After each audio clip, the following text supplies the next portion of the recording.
네, 안녕하십니까. 김상주입니다. 오늘 세상을 절대 못 바꾸는 15분 시즌 3의 네 번째 강의입니다. 큰 부자가 되는 법. 강의 주제가 참 마음에 드시죠?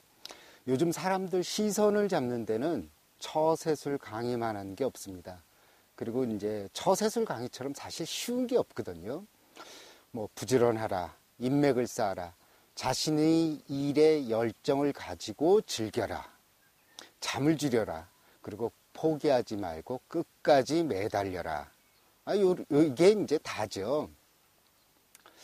그 직업 가진 사람 중에서 일에 대한 열정이나 일을 즐기는 사람이 사실 몇이나 됩니까? 강사가 이제 일에 대한 열정을 가지고 일을 즐기라고 하게 된다면은 모든 사람들 그 약점을 건드리는 거거든요. 내가 일에 대한 열정이나 일에 대한 재미를 못 느껴서 성공을 못 하고 있구나 하고 무릎을 탁 치게 됩니다.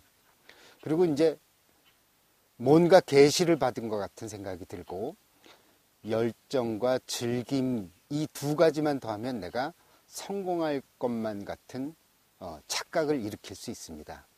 그러면 이제 성공에 대한 부흥에 참석한 모든 신도들은 이제 감동의 도가니에 빠져들게 됩니다. 그 부흥사인 처세술 강사의 말에 따라서 용비어천가 돈비어천가를 합창하면서 강인은 엑스타시에 빠져들게 되고, 잘 살아보세를 외치면서 강인은 멋진 피날레를 장식하게 됩니다. 그리고 거기에 모였던 관객들은 이제 성공할 수 있다는 확신을 가지고 집으로 돌아가게 되죠. 자, 성공하는 방법, 돈 버는 방법 아주 쉽지 않습니까? 딱 한 줄이면 끝납니다. 성실하고, 일을 사랑하고, 일을 즐기고, 열정을 가지고, 인맥을 쌓고, 포기하지 마라. 그러니까 처세술 강의처럼 쉬운 게 없습니다. 그 처세술 강사는 자신이 어떻게 성공했는지 하는 자신이 살던 삶에 대한 에피소드를 좀 더 섞어주면 이게 강의에 대한 진실성이 높아지게 됩니다. 어린 시절 무척 가난했고, 고학으로 학교를 졸업했고, 그 다음에 어렵게 시작한 사업을 하느라 하루에 서너 시간뿐이 잠을 자지 않았다는 등 그 눈물겨운 과거의 얘기. 여기서 이제 강사가 눈물을 보이면 효과가 더욱더 극대화되게 되죠. 그렇게 되면은 사람들은 전부 다 그 강의의 진실성을 믿게 됩니다. 사실 처세술 강의는 자신이 성공하지 않은 사람도 충분히 할 수가 있어요. 말빨이 좋고 관중을 압도할 수 있는 카리스마가 있고 선동 능력이 뛰어나면 평생 백수로 살았던 사람도 처세술 강사로 성공할 수가 있습니다. 사실 처세술 강사로 유명했던 한 분은 피아노 학원으로 학원생을 많이 늘렸다는 그 성공 사례밖에 갖지를 못하고 있어요. 하지만 그 강사는 카리스마가 있고 확신이 있는 이야기를 하고 자신이 힘들었던 어린 시절과 젊은 시절 얘기를 함으로써 그 강의의 진실성을 더하게 됐습니다. 지금 이 자리에 있다는 얘기 하나만으로 관객들은 그 사람을 성공의 화신으로 보게 됩니다. 그런데 그 사람이 성공했던 이력은 피아노 학원 원장이 전부이거든요. 이런 비슷한 예로 한동안 그 부자 열풍으로 전 세계를 떠들썩하게 했던 사람이 있습니다. 일본계 미국인인 로버트 키요사키입니다. 그는 자신의 사업을 사실 제대로 성공해 본 적이 없거든요. 그냥 부자 아빠, 가난한 아빠 그 책 시리즈를 통해서 전 세계 베스트셀러 작가가 됐고 고액의 강의료를 받는 유명 강사가 됐습니다. 그래서 그 사람이 돈을 번 거는 책을 팔아서 그리고 강의를 하면서 돈을 벌었지 그 사람이 한 사업은 사실 변변치가 못했어요. 하지만 사람들은 그의 책을 보고 현실에서도 그가 굉장히 성공한 사업가로 알고 있습니다. 이런 예는 이제 주식시장에 가보면 정말 가관입니다. 그 수많은 주식 전문가들은 유료 전화를 통해서 그날의 종목을 선정해주고 몇 분 통화에 3, 4만 원을 그냥 꿀꺽 해먹습니다. 근데 가만히 따져보세요. 그렇게 주식의 전문가라면 뭐하러 매일매일 ARS 전화에다가 그날의 종목을 녹음하고 그 다음에 1분에 몇천 원 하는 통화료를 챙길까요? 그렇게 잘 알면 저 같으면 조용히 혼자서 주식하다가 돈 많이 벌어서 타워팰리스로 조용히 들어갈 것 같습니다. 사실 그들 주식 전문가라고 하는 사람들 중에 대부분은 주식으로 돈을 번 적이 없는 사람들입니다. 하지만 단지 주식을 오래 했다는 이유만으로 사람들한테 그런 주식 정보를 제공해주고 돈을 한마디로 뜯어먹는 거죠. 그 주식 초보들이 그게 이제 대상이 됩니다. 강원랜드 간 말입니다. 주식하다가 도박하다 알거지가 된 사람들이 거기서 어떤 칩이라든지 돈을 갖다가 구걸하면서 생활하는 사람들도 있습니다. 근데 그 사람들이 재밌는 거는 도박하는 법을 또 새로운 사람들한테 가르쳐 준다는 거예요. 예전에 100만 원으로 16억 원을 벌었다는 그 주식의 성공 사례가 있었습니다. 그 책을 또 내서 베스트셀러가 됐죠. 근데 그 사람의 다음 행보가 참 재밌는데요. 그 사람은 자신은 다시는 주식을 하지 않고 주식 정보를 하는 유료 사이트 그리고 유료 전화만 계속했습니다. 근데 그분이 문제는 뭐냐면은 제대로 잘 맞추지를 못했어요. 그래서 그 사이트도 그렇게 오래 가지를 못했습니다. 그 사람은 자신이 주식으로 돈을 벌기 어렵다는 걸 알기 때문에 주식을 하지 않은 거죠. 그 사람 자신이 주식하기 전에 한 서너 번 길거리에 앉은 경험이 있거든요. 사실 주식 전문가들이 항상 하루에 한 10종목 정도 추천하거든요. 그 중에서 한두 개 정도는 오르겠죠. 그건 진짜 땅 짚고 헤엄치기 아닙니까? 근데 그 한두 개 맞은 걸 가지고 자신이 대단한 전문가라고 얘기들을 하는 겁니다. 틀린 것에 대해서는 얘기 안 하죠. 자, 이런 얘기는 그만하고요. 아시겠지만 제목은 큰 부자가 되는 법이라고 했습니다. 그러면 어떻게 하면 부자가 될 수 있을까요? 좀 다른 관점에서 저는 접근을 했으면 합니다. 성공하고 큰 지위를 얻고 명예를 얻고 좋은 직업을 가져서 부자가 되는 것이 일반적으로 아는 방법입니다. 그래서 현대사회는 일 중독증 환자들이 판을 치는 세상이에요. 일에 중독되면 분명 성과가 나올 수밖에 없습니다. 휴일에도 일을 하지 않으면 불안해하고 일찍 퇴근하면 뭔가 허전해서 회사에 남아서 뭐라도 합니다. 또한 계속 자신의 경력을 쌓기 위해서 최고 경영자 코스라든지 끊임없이 어학을 공부한다든지 또 어떤 일 중독자는 자격증 사실 몇 개면 평생 먹고 살거든요. 그럼에도 불구하고 자격증을 20개, 30개씩 따느라고 시간을 쪼개서 살아갑니다. 그렇게 열심히 살다 보니까 일 중독증 환자들은 분명 현대사회에서 성공할 확률이 많이 높습니다. 문제는 그들이 성공을 하고 나서 다른 사람에게 자신의 방식을 강요한다는 거죠. 자신의 자식에게 왜 시간을 분 단위로 쪼개서 생활하지 않는지, 왜 그렇게 아까운 시간을 친구들과 만나서 허비하느라고 시간을 보내고 있는지, 이렇게 해서 답답하고 압력을 넣게 됩니다.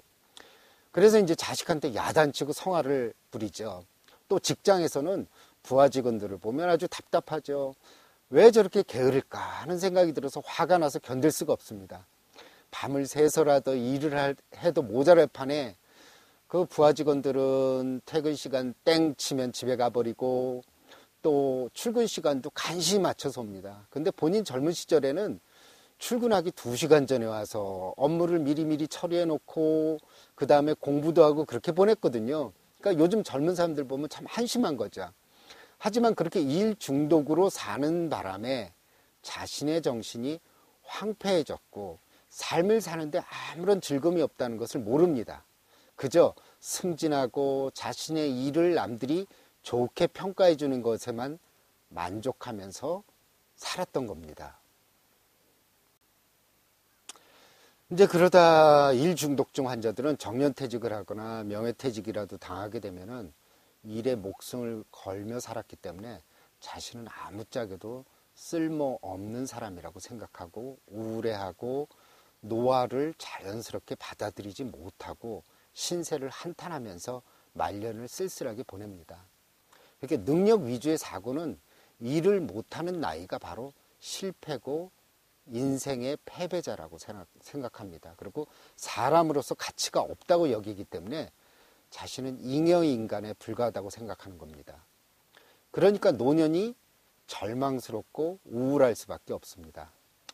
자, 여기서 큰 부자가 되는 법을 말씀드리겠습니다. 드디어 남들에게 베풀면서 사시기 바랍니다. 그게 정말 큰 부자가 되는 지름길입니다. 가만히 생각해 보세요. 돈이란 있다가도 없고 없다가도 있습니다. 지금 가지고 있는 돈이 내가 영구적으로 소유할 수는 없거든요. 그냥 내가 이 생에서 관리하다 또 누군가에게 넘어가는 것이 돈입니다. 가만히 생각해 보세요. 우리 한국 또 아시아 전 세계적인 관점에서 보면 돈은 한국 내에서 돌다가 그 돈이 아시아로 흘러가기도 하고 미국이나 유럽으로 흘러가고 그 돈이 또 한국으로 다시 돌아오고 이렇게 돈은 전 세계적인 순환 속에 놓여져 있습니다. 그 돈의 순환에 우리가 서 있는 것이고 그 돈이 내게 들어왔다가는 누군가에게로 또 가는 거죠. 그래서 자꾸 내 것, 우리 가족의 것이라고 생각하면 큰 부자가 되지를 못합니다. 이렇게 크게 순환하는 돈의 흐름 속에 내가 들어있다고 한번 생각해 보십시오. 그 큰 흐름 속에서 내게 돈이 들어올 기회도 있고 돈이 나갈 기회도 있습니다. 내 돈, 내 가족의 돈, 내 자식의 돈이라고 국한 지어서 생각하면 전체적인, 전 세계적인 돈의 흐름으로 볼 때 100억, 200억 가지고 있다 한들 전체적으로 그 돈 보면 전 세계적인 돈의 흐름을 보게 되면은 그 돈 사실 아무것도 아닙니다. 전 세계에 흐르는 돈이 수천조 원을 넘어서 천문학적인 단위거든요. 그 돈이 움직이고 있는데 내 것만 벌려고 내 것만 가지려고 하다 보니까 얼마나 속이 좁은 생각입니까? 속이 좁은 생각입니까? 돈이 흘러가고 있는 흐름 속에서 그 돈을 내가 가진 것만 생각하지 말고 우리 모두의 것이라고 하는 대승적인 세계관을 한번 가져보시기 바랍니다. 그럼 내가 수백억, 수천억 원 돈을 가지고 있는 사람이나 수백만 원 가지고 있는 사람이나 그 큰 돈의 흐름에서 보면 둘 다 푼돈에 불과한 거거든요. 하지만 사람들은 그저 남들보다 많이 가지려고만 하지 남도 좀 많이 가졌으면 하고 바라는 사람은 거의 없습니다. 남이 많이 가지고 있어야지 내게도 그 돈의 흐름이 돌아옵니다. 예를 들어서 우리 주변만 봐도 그렇습니다. 부자들이 택시도 타고 차 세차도 하고 골프장도 가고 음식점 가서 외식도 많이 하고 그래야 돈이 풀리기 시작합니다. 그래야 또 그렇게 번 택시기사는 그동안 사지 못했던 가전제품도 바꾸게 되고 또 음식점에서 음식을 많이 판 사람들은 그만큼 또 농촌에서 식자재를 많이 구입하게 되죠. 이런 연쇄적인 구조 속에 있는 게 우리 경제의 흐름입니다. 그러니까 남들이 돈 많이 번다고 배 아파할 이유가 없습니다. 돈 많은 사람들이 많이 생겨서 제대로 세금 내고 그 세금으로 또 돈 없는 사람들 임대 아파트도 짓고 의료비도 지원하고 치매 환자들 또 요양원 비용도 되는 겁니다. 물론 제도적인 문제를 짚어야겠죠. 빈익빈 부익부라는 그런 틀을 되도록 적게 가지려는 노력을 하지 말자는 건 아닙니다. 결국 남들도 잘 살고 남들도 돈 좀 많이 벌자는 생각, 더 크게는 우리 사회 구성원들, 그리고 더 크게는 전 세계 사람들이 돈을 좀 많이 벌게 해줘서 밥 굶지 말고 빚에는 움막에서 사는 일 없고 제대로 된 교육을 받게 하자는 거죠. 이렇게 큰 마음으로 또 큰 시각으로 보게 되면 우리가 남들에게 베푸는 게 아닙니다. 그냥 큰 시각에서 바라본 돈의 흐름에서 내가 가지고 있는 돈을 빨리 남에게 줌으로써 순환을 빨리 시키는 것에 불과합니다. 내가 돈을 움켜쥐고 있으면 나에게서 돈의 흐름은 막히고 맙니다. 그래서 흘러가야 할 돈이 나에게서 멈추는 바람에 남에게 갈 돈이 가지 못해서 누구는 굶어 죽고 누구는 몇천 원짜리 약이 없어서 병들어 죽고 또 제때 예방접종을 하지 못해서 또 누군가는 장애인 몸으로 평생 살아가야 합니다. 결국 죽게 되면 내가 가진 돈 한 푼도 없이 이 세상 떠납니다. 그 돈이 자식에게 갈 수도 있고 또 상속세라는 명목으로 정부에 다시 돈이 돌아갈 수도 있습니다. 어찌됐든 내가 원하든 원치 않던 돈의 순환은 일어난다는 겁니다. 그렇다면 내 의도와 상관없이 돈이 흐르게 하지 말자는 거죠. 돈의 흐름에 적극적으로 내가 관여하자는 것이 남에게 베푸는 삶입니다. 내가 적극적인 의도에 의해서 더 빨리 돈을 순환시키게 된다면 그 순환된 돈은 다른 사람에게 참 요긴하게 쓰이게 됩니다. 또한 내가 돈을 빨리 순환시키는 바람에 그 돈의 순환은 더 빨라져서 내게 돌아오는 시간도 그만큼 빨라지는 거죠. 우리가 흔히 그런 말을 합니다. 베풀고 살면 자신의 대가 아니라도 자손 대대로 그 복을 받는다는 얘기를 합니다. 저는 그 말을 믿거든요. 진실로. 인간이 그리고 세계가 그리고 우주가 서로 연결되어 있고 알게 모르게 서로 영향력을 주고받는데 자신이 베푼 것이 수십 배, 수백 배로 돼서 돌아온다는 말이 뭐가 이상합니까? 당연히 내가 베푼 돈이, 물질이, 정성이 이 복리이자가 붙어서 돌아오는 게 당연하거든요. 돈이 돌고 도는 과정에서 그것이 몇 배가 되어 내게 돌아온다는 겁니다. 그 현과 정혜영 부부 보세요. 기부를 하다 보니까 이미지가 좋아져서 CF가 굉장히 많이 들어오고 그러다 보니까는 더 많은 돈이 들어오고 더 많은 돈이 들어오니까 더 많은 기부를 하게 되고 더 이미지가 좋아지는 이런 선순환의 과정을 자신에 대해서 지금 누리고 있지 않습니까? 저는 죽음을 앞둔 또는 죽음에 임박해서 자신의 재산을 학교에 기부했다거나 평생 모은 돈 몇 억을 또 어디 딱 기부했다는 어떤 노점상의 이야기를 듣게 됩니다. 저는 그런 생각이 들었어요. 그분들이 그렇게 평생 모아서 한 번에 기부를 하지 말고 천천히 살아가면서 조금씩이라도 기부를 했다면은 그 기부를 하면서 느끼는 행복감과 자신이 베푸는 것으로 인해서 느끼는 무형과 유형으로 돌아올 많은 복들을 더 받았을 텐데 그리고 더 인생도 풍성했을 텐데 말입니다. 물론 그런 분 중에는 평소에도 기부를 하다 돈이 남아서 죽기 전에 또 목돈으로 기부하는 분도 있습니다. 제가 항상 말씀드리는 게 새해 복 많이 받으십시오. 그렇게 말고 새해 복 많이 지으십시오라고 덕담하라고 말씀드렸을 겁니다. 새해 복 많이 받으라는 것은 그 복 많이 받아서 그거는 뭐냐면은 자기가 저축한 거 다 쓴다는 거거든요. 하지만 복을 짓게 되면 자신의 인생에 복을 저축하고 사는 겁니다. 그래서 복을 짓고 사는 사람들은 저축한 복을 언제든지 받게 된다는 겁니다. 그런데 사람들은 복을 많이 받으려고만 하죠. 그 복이란 게 돈을 많이 벌고 건강하고 자손 잘 되고 사업이 일어나듯 일어나고 승진하는 겁니다. 하지만 복 받을 짓을 해야 복도 받는 게 아닐까요? 마치 이것은 일도 하지 않고 월급을 타려는 것이나 마찬가지 소리입니다. 그 우주에는 우리가 모르는 균형이 존재합니다. 내가 받은 만큼 또 남에게 줘야 되고 내가 뺏은 만큼 또 나도 뺏기고 내가 벌은 만큼 또 나가게 돼 있습니다. 여러분 그 꽁돈 생기면은 빨리 쓰라고 하죠. 이유는 노력 없이 번 돈은 정말 갑자기 생각지도 못하는 돈 쓸 일이 생겨서 그 돈이 다 나가기 때문입니다. 그게 바로 우주의 질서죠. 그러니까 복질 일 좀 하고 살았으면 합니다. 그래서 복을 짓는 것 중에 으뜸은 베풀고 사는 겁니다. 일단 베풀고 살면 돈으로 살 수 없는 만족감이 생깁니다. 내가 남을 위해서 뭔가를 했다는 좋은 느낌이 들죠. 항상 내 것, 내 집, 내 가족만 생각하다가 나랑 친하지 않거나 나랑 별로 가깝지 않거나 나랑 아예 모르는 사람을 위해서 내가 베푼다는 경험은 내가 가지고 있는 굳건한 자아가 깨지는 느낌, 내 껍질이 깨지면서 내가 그 좁은 자아에서 탈출하는 자유를 주게 됩니다.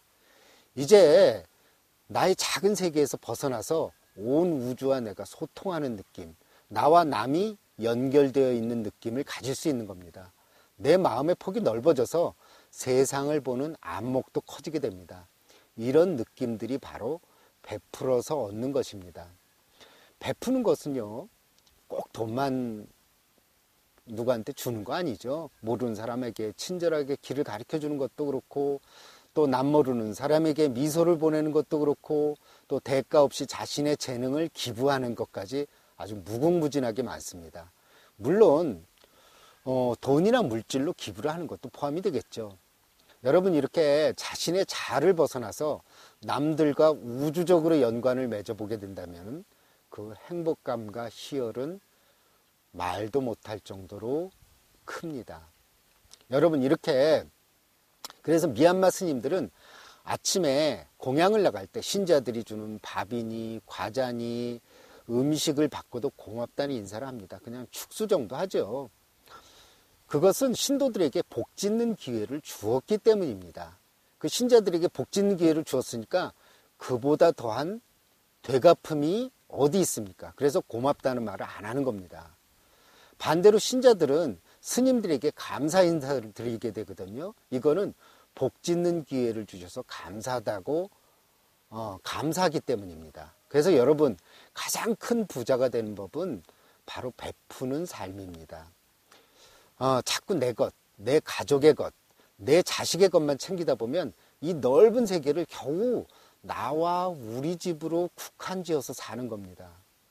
아니, 이 넓은 세상 다 내 것이고 우리 것이라고 생각하면 그 생각의 넓이와 깊이가 얼마나 크겠습니까?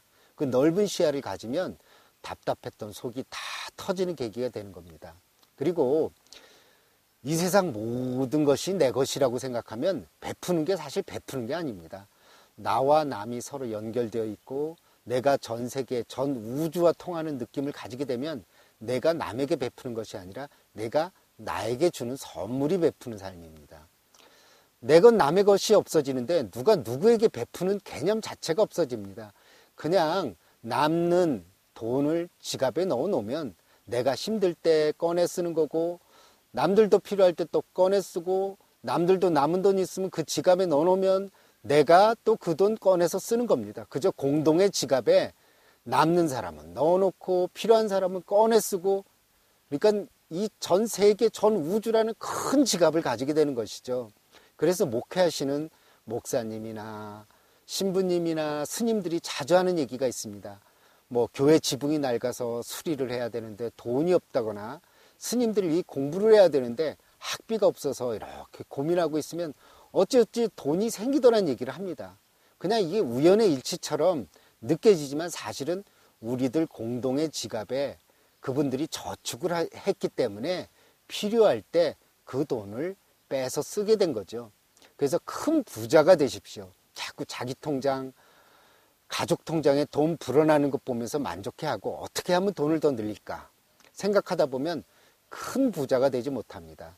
항상 내가 남는 돈, 아니면은 내가 남지 않은 돈 아껴가지고 공동의 지갑 속에 돈을 넣는다고 생각하면 그것처럼 큰 부자가 어디 있습니까? 사실 세속에서 보는 큰 부자들이 어디 행복합니까? 그저 보기에 그럴듯해 보이지 항상 그 돈을 어찌 굴려야 하나 걱정하고, 세금을 적게 내고 싶어서 또 페이퍼 컴퍼니도 만들고, 자식들은 또 눈을 부라리고 그 돈 뺏어갈 궁리만 하고, 자신이 죽으면 또 자식들이 유산 싸움하는 바람에 집안이 풍비박산 나는 일이 허다합니다. 그러니까 이분은 돈 벌어서 온 가족들 잘 먹고 잘 살게 하려고 했는데 결국 돈 많이 벌어서 가정 파탄나게 한 겁니다. 그래서 결국 부자가, 세속에서의 부자가 꼭 행복하지는 않다는 거죠. 자, 왜 우리가 돈을 벌어야 하는지, 그리고 그 돈을 어디다 쓸지, 그리고 그 돈을 남들이 쓸 수 있게 하는 큰 맘 먹으면은 이 세상 아주 크게 사는 삶이고, 그것이야말로 큰 부자가 되는 겁니다. 이 큰 부자가 되는 법, 이 제목에 혹해서 이 강의 들으신 분 좀 허무하실 겁니다. 정말 큰 부자는 마음 씀씀이 크게 내는 사람이 큰 부자입니다. 돈은 분명 필요한 것이지만 그것에 집착할수록 우리네 삶은 점점 쪼그라들고 100억을 가지고 있어도 마음은 궁핍하고 항상 그 돈이 없어지지 않을까 하는 그런 생각들 때문에 초조해하거나 100억을 200억으로 늘리고 싶은 욕심 때문에 항상 마음은 피폐해져 있습니다. 그래서 마음 씀씀이 큰 부자가 되시면 진정 행복해집니다. 아니, 모든 세상 모든 만물이 다 내 것이고 우리 것인데 얼마나 마음이 든든하겠습니까? 오늘 개아리 이 옥수수밭을 뒤로 하고 큰 부자가 되는 법에 대해서 말씀드렸습니다. 이상입니다.